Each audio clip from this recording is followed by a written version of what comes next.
Ta videoposnetek prikazuje, kako lahko v konkordančniku nov Sketch Engine pridobimo in analiziramo frekvenčne podatke.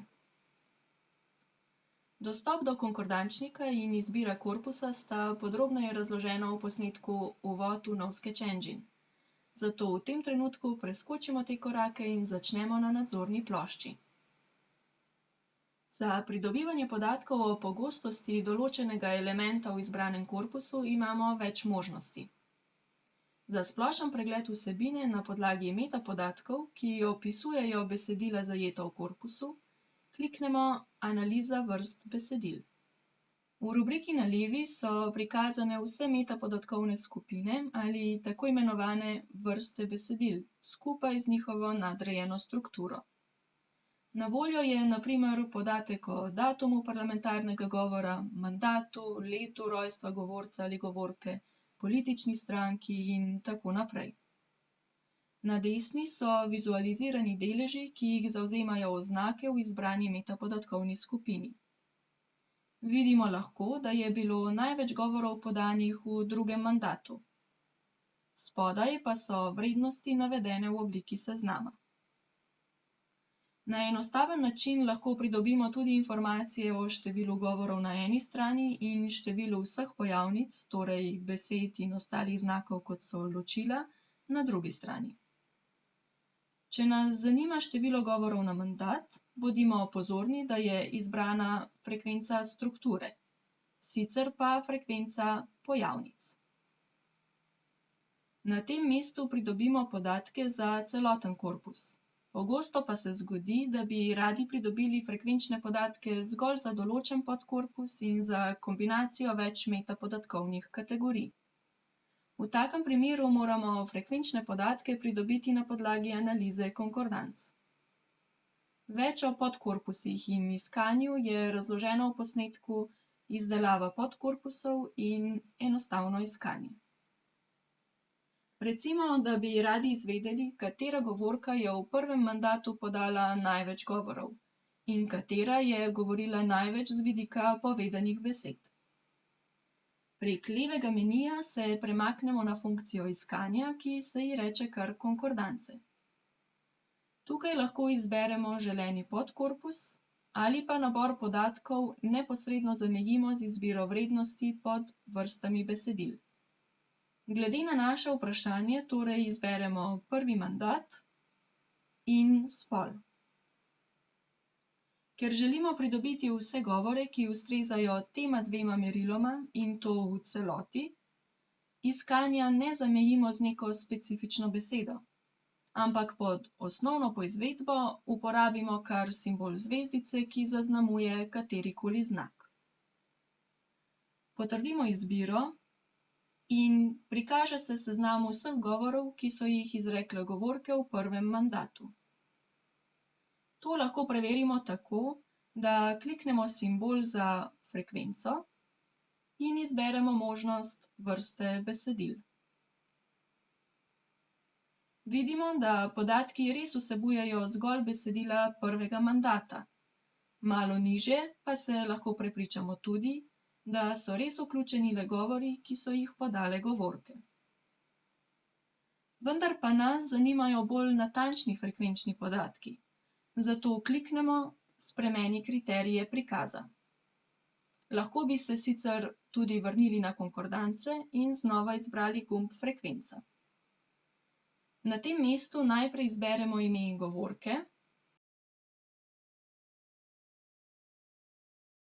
nato dodamo še en kriterij in izberemo identifikator govora. Izbiro potrdimo. Pokaže se seznam vseh govorov in njihovih avtoric. Levo zgoraj vidimo, da so govorke vse skupaj podale dobrih 4000 govorov z več kot milijon pojavnicami. Frekvenca na desni je torej število pojavnic, to je besed in drugih znakov in ne število govorov. Z vidika izgovorjenih besed sta torej najdlje govorili Mateja Kožuh Novak in Jožica Puhar.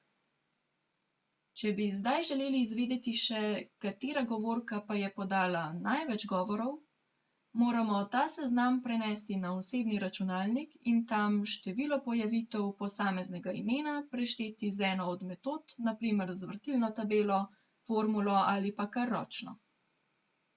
Na ta način bomo lahko izvedeli tudi število vseh govork v prvem mandatu. Ta podatek lahko neposredno pridobimo tudi v konkordančniku. To storimo tako, da znova odpremo možnost Spremeni kriterije. Odstranimo kriterij identifikatorja govora, tako da ostane zgolj ime govorke in potrdimo izbiro. Zdaj levo zgoraj vidimo, da je bilo vseh govork skupaj 62. Če smo se do sedaj osredotočali predvsem na frekvenčnost posameznih metapodatkovnih skupin, si zdaj poglejmo še, kako lahko frekvenčne podatke uporabimo tudi na samih besedilih. Ti podatki nam lahko povedo nekaj o temi in naravi besedil, lahko pa služijo tudi kot namig za nadaljnje raziskovanje. Pridobivanja teh podatkov na kateremkoli seznamu konkordanc, ki ga izpišemo, se lahko lotimo prek funkcije frekvenca, ki smo jo uporabljali že v prejšnjih korakih.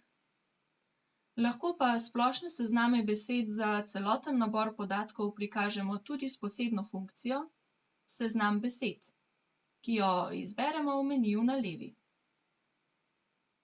Izberemo možnost Napredno. Vidimo, da lahko prikažemo najrazličnejše sezname besed, tako kot pri drugih funkcijah pa lahko tudi tukaj iskanje zamejimo na določen podkorpus oziroma z izbranimi metapodatkovnimi skupinami pod vrstami besedil. Recimo, da nadaljujemo z raziskovanjem govorov poslank iz prvega mandata. Pod vrstami besedil določimo izbrana parametra, torej prvi mandat in ženski spol. Želimo prikazati seznam vseh samostalnikov, ker predpostavljamo, da bomo s tem pridobili neko informacijo o vrsti besedil in tematskih usmeritvah. Na desni lahko pustimo privzeto omejitev minimalne frekvence, saj nas zelo redke besede v tem primeru ne zanimajo. Koristno pa je, če izberemo možnost Prikaži kot in lema.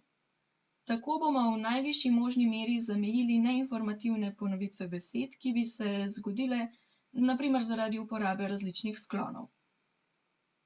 Če nas ločevanje med lastnimi imeni in občimi samostalniki ne zanima, lahko označimo tudi možnost za spregled velike začetnice. Izbiro parametrov potrdimo. Zdaj vidimo seznam najpogostejših samostalnikov, ki so jih v svojih govorih v prvem mandatu uporabile govorke. Ni presenetljivo, da so med najpogostejšimi besedami take, ki jih enostavno povežemo z delovanjem parlamenta, na primer zakon, amandma, vlada, člen, predlog, pa tudi hvala in gospod. Med pogostimi besedami pa se kažejo tudi take, ki nakazujejo vsebinska področja, na primer delo, podjetje, pravica, plača, otrok. Za vsako od teh besed lahko prikažemo vse primere rabe v izbranem naboru besedil. In sicer tako, da izberemo 3 pike na desni in sledimo povezavi. Na tak način nam lahko frekvenčni podatki pomagajo identificirati izstopajoče pojave. Na nas pa je, da jih potem podrobneje analiziramo in interpretiramo v danem kontekstu. Za raziskovanje tipičnega besedišča in s tem povezanih tematik je sicer še bolj učinkovito uporabiti metodo ključnih besed.